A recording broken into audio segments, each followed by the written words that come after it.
Okay, this is going to be a critical review of KATABASIS, and if you can't accept any criticism of this book, then just scroll on right by. First off, I don't really want to be doing a disclaimer like this, but I feel like we've reached an age where people just get up in arms if you say anything bad about a book or author that they like, when criticism is the highest form of flattery.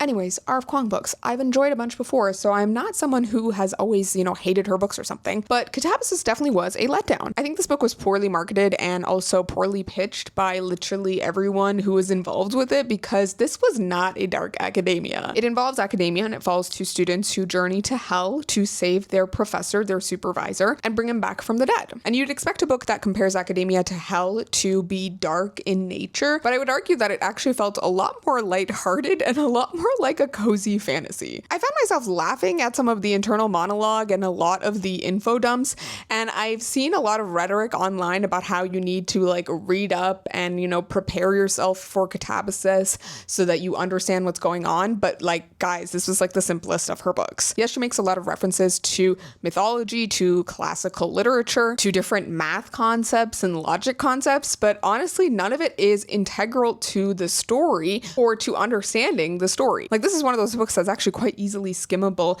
in a way that I think Babel and the Poppy War series weren't. I definitely think Babel is a dark academia. That one definitely does a better job of tackling that genre, even though dark academia as a genre is kind of fake. But I also felt like KATABASIS was weird in the sense that it couldn't decide what genre or target audience it was going after. At some points it felt like a romance, at other times a cozy fantasy, and at some points a satire, but not a fully committed satire, because very often we get some internalized misogyny and, classism and just elitism in Alice's narration, but none of it is actually taken to the level that it would be satire, nor is it critically engaged with in any way that is overturned. I feel like at best this was a weird little romp into hell, but it still also failed to have proper and consistent characterization throughout the book. I felt like we were getting info dumps about the characters themselves, along with just the random little info dumps about different topics that were not essential to the story. And it overall made for a weirdly paced, messy read that is not actually that deep nor intellectual. So yeah, actually this is not one of her most heavy-handed books. I think some of her other books are more heavy-handed. This was just strange.